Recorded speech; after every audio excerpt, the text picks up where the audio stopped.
It feels good to win. You know, it feels good to win, and it feels good to play well. And I thought we controlled the game for a large part of the game. And Presbyterian, you know, they're tough and extremely well coached. And we had to play a full 40 minutes, but I thought we made just enough plays and kept a nice lead in the second half. And the pace of the game was really good, and we were able to run our press offense well in the second half, late in the game, and made enough plays to win and hit some big shots. And certainly congratulate our guys for hanging in there and being mentally tough tonight. Tonight was mentally tough, and really appreciate their effort. You've had leads in the second half a lot. Tonight you never let them get closer than 9. That's very unusual for this team. Was there a point where you were just kind of waiting for the bottom to fall out and say, we're going to go through this? You never really hit that stretch where you couldn't score when you wanted to score. Our freshman point guard's maturing. You know, we put a lot of weight on his shoulders, and Armel is maturing, and as he matures, we'll keep leads. And he's going to be a great one here, and he just handles himself better every game. And so we watch film, and Coach Mackey's doing a great job with him.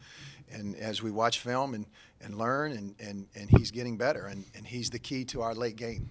Just like Sa was, Armel is the key, and we put the ball in his hands, and he produced. And actually could have even scored more points. You know, Javis had 3 or 4 great looks, and what a nice opportunity. I told Javis, I said, it's great game, 5 for 16. Javis Howard last year, after he missed his first 3, would not have shot the ball again. He would not have shot the ball again. So what he's becoming what we need, in that we can throw it to him and get 16 shots right around the rim, and he's shooting 65% in league play, and he makes those, and our lead grows even bigger. So really happy with the play of our guys, and excited for the rest of the season. It's been real tough, but Coach been getting on us. He's been telling us to stay positive and stay strong. And we've been working really hard, and it's just good to see it pay off tonight. Because in practice, that's all we preach is keep working, because it's really easy for teams to give up right now, especially losing a couple of tough games. And I feel like we came out here and we didn't give up. We just kept fighting. Has that been the talk in the locker room among just the guys? I know I've heard Coach say it, but just the fact of not giving up on this team and not giving up on this season, is that something the team has discussed? Yes, our team is very positive when it comes to that. Like, our heads are always up after a game. We don't put our head down. We just keep working. Barkley, the last 4 games, you'd averaged 15, 16 turnovers a game. Tonight you only had 6. So you taking care of the ball. Defensively, you were good all night long. I mean, Murray scored, 18, but he hit 10 free throws. So that's always a key for you guys that you always talk about, is keeping the other team's best player, at check. But really, the most complete game you probably played since a while. Late November, yeah, late December? Last year. Our turnovers are down. Our freshman point guard is improving. In football, you're completing more passes with a freshman quarterback. Your freshman quarterback's improving. And could have had 3 or 4 more assists tonight because he put the ball in the right spot at the right time. And as far as our team continuing to get better and develop, as we're really inexperienced, and turnovers come from inexperience and being anxious in late games. And where we have been very fortunate is we have been in a ton of late games. And sometimes we've done well, and sometimes we haven't.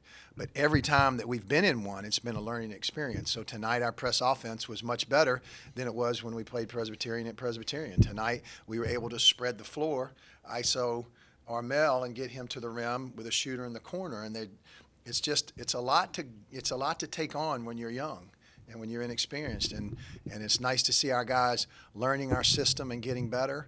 And I just really believe the best is yet to come. I believe this team has not exploded offensively yet. We scored 77 points tonight, and how many did we leave on the table with open shots by Pat and open jump hooks from Javis? So we got to stay positive. If you get down, then and discouraged, you can't improve.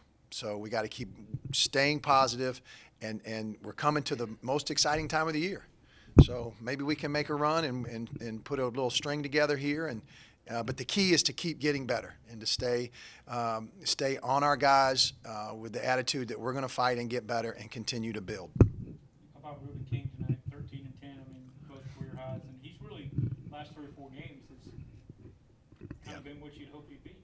You see flashes of how good Ruben can be, and then he gets a technical. But Ruben's greatest strength is his energy and his enthusiasm, and sometimes his greatest weakness is his energy and his enthusiasm. Sometimes he's so energetic, he'll go rebound and keep rebounding, but then on the very next possession, he'll take the ball and drive over his man and get a charge, but he has, from day one, Ruben has tried to lead this team. From day one, Ruben has tried to lead this team. And he was so positive tonight in the huddle and been so good in practice.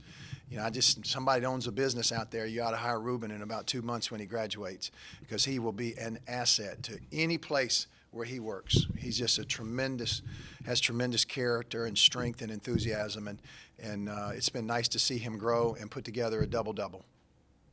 How does Armel compare to guys like Saad and Jamarco and Arlon when they were freshmen?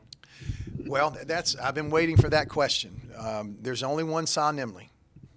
And in 4 years, I want people to say there's only one Armel. Ooh, Armel Potter. Wow. Arlon, I've done that about 10 times this year, haven't I? We want to say that there's only one Armel, and he's different. He's smoother. He's not as much of a jet. His mid-range game is unbelievable. His ability to get to a spot and elevate. He doesn't shoot it yet like Sa. He doesn't quite yet have the ability to go by yet like Sa did.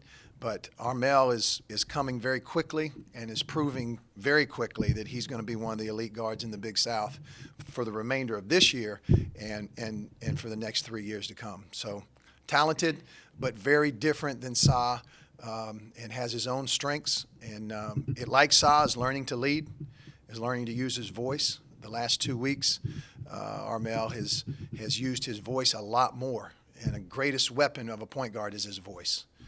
And so we've been real pleased with that, and we've been real pleased with the development of our other freshmen. So Armel is certainly leading the way, and we expect even bigger things out of him in the future. Do you feel like you have to hold anything back with a freshman leading the offense right now, or is it kind of running everything you want at this point? No, it's been really slow. We've held a lot back. Our package is still not complete to what we had last year. And so, yeah, we've held a lot back. We've tried to put, another 10 pounds on them each week instead of putting 400 pounds on them in November and just allowing him to grow. He needed to come in and start, and he needed to come in and be productive offensively. He's had some growth defensively, a little bit. Not much, but a little bit.